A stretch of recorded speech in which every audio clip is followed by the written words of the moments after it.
He-Man y los Amos del Universo de Netflix o CGI o como le quieran decir.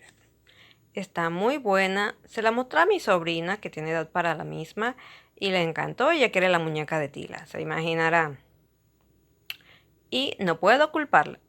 Ella no sabe nada del universo original y aunque quisiera que Tila y siguiera siendo pelirroja y eso, no me voy a dar mala vida por ese asunto. Universo alterno, lo que quiera. Así de simple. Hay cosas para las que no es buena idea matarse la cabeza. Bien, ¿qué podemos hablar sobre esto? Bueno, como yo lo veo, estamos ante un grupo de chicos huérfanos que se ven en la tarea de asumir una gran responsabilidad y cada uno de ellos está desarrollando su sentido de pertenencia. Adam descubriendo que es un príncipe y que tiene la obligación de proteger a su pueblo y aparte es el campeón del castillo de Grayskull. Sin él los demás no tendrían poder, se está siendo consciente de ello, sabe que debe utilizarlo. Claro, una vez que se entera quién es su padre, quiere hablar con él, aunque no sabe cómo, y finalmente tiene esta discusión o debate moral con él mismo, el rey, sobre el uso del poder. Y me ha encantado que se muestre cómo ninguno de los dos tiene la absoluta razón.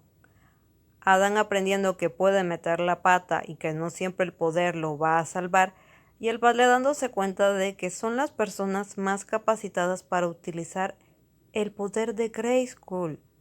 Por supuesto, legalmente sigue estando prohibido, pero vamos viendo, digamos, una progresión y seguramente en la siguiente temporada se hablará más a fondo de este asunto, de cómo deben cambiar las reglas cuando es el momento de hacerlo y la manera correcta de hacerlo. Y aquí estamos hablando de las reglas del reino, porque las reglas del castillo de Grayskull no han cambiado. Está seleccionado a su campeón y a su guardiana, que en este caso va a ser Tila, ya que Eldred se encuentra en una situación en la que se comprende por qué su pasiva forma de actuar.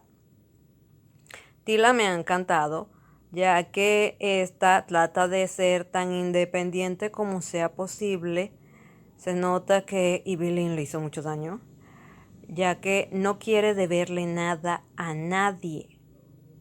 No siente que tiene nada hasta que llega al castillo y aprende que el poder puede ser de ella, aunque se lo haya dado otra persona, y que esto no significará que tendrá que pagar un precio más adelante. Podemos seguir con lo mismo con respecto a nuestra chica cabeza dura y a nuestro Manantar. Los dos también tienen su sentido de pertenencia o lo están desarrollando. La primera hacia su comunidad selvática, la que siente que le debe mucho. Recordemos que la salvaron cuando se estrelló su nave. Y claro, también está este chico que lo está haciendo alrededor del Grayskull, que es lo que siente que es lo único que tiene y esa es la razón por la que está con el grupo. No tiene más a dónde irse, esa parte es muy floja. Sin embargo, si en la siguiente temporada lo manejan bien, podría tornarse muy interesante. Imagínense que empieza a meter la pata por sentir que merece seguir siendo uno de los amos. Eso es muy factible. Que Granger ahora sea un mentor para los muchachos y no un chiste, me encanta. Y eres la prueba original de que siempre el poder del Grayskull, el campeón, lo ha podido compartir con quien guste.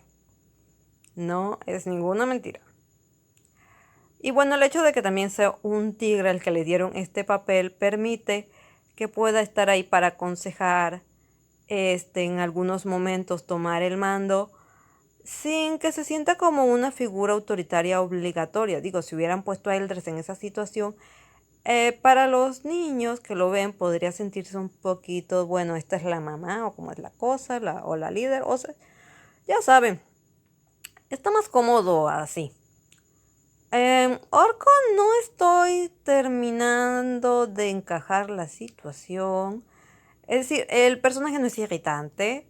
Es solo que el hecho de que no sea completamente orco, ya saben, el original, y que sea un robot, no me terminó de encajar. Sin embargo, ya se dejó claro que los trolanos propiamente existen y que posiblemente los veamos más adelante.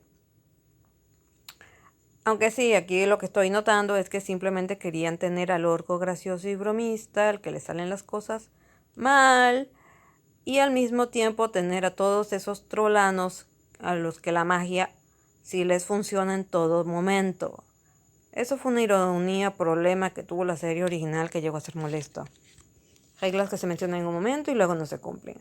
Pero eso no pasa con esta serie. Regla planteada desde el minuto 1, regla que se cumple hasta el minuto final. Sin problemas por esa parte. Por supuesto tiene sus conveniencias, pero dentro de lo que se considera aceptable. Y sí, me ha gustado mucho la actitud del rey Gandor.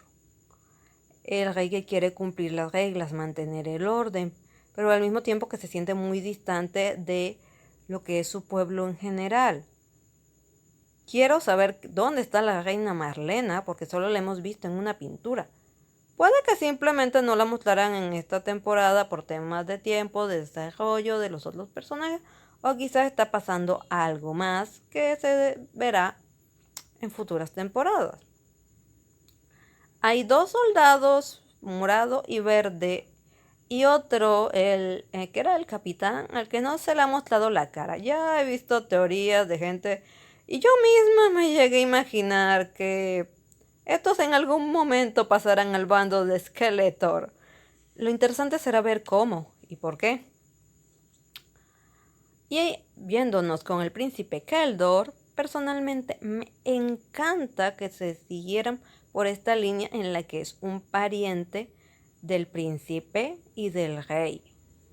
¿Por qué lo digo? Bueno, es que el villano Skeletor de los 80 era un malo ahí el que estaban deteniendo, pero que pues, digamos, si un día se iba y desaparecía, no le importaría a nadie.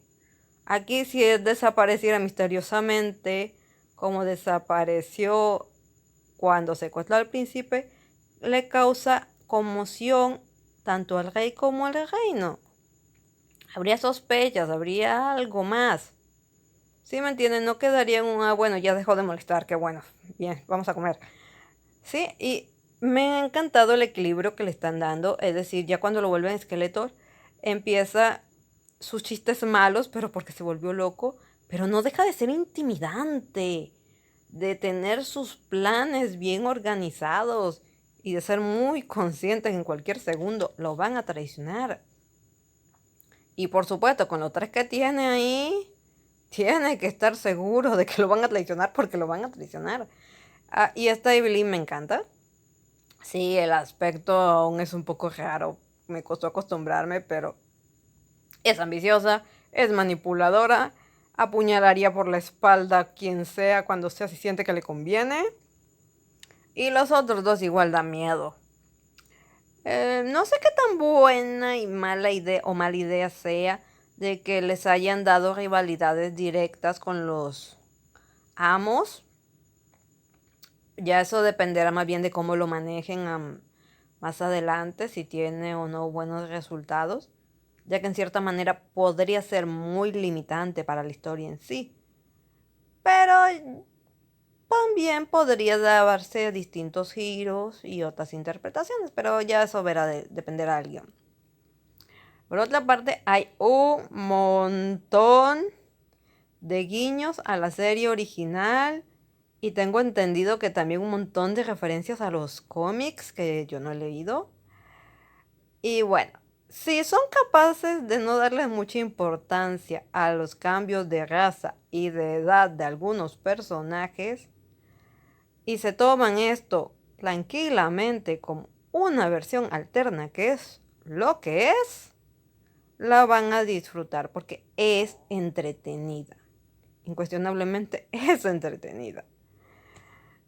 Bueno, todo por mi parte. Chao, nos vemos.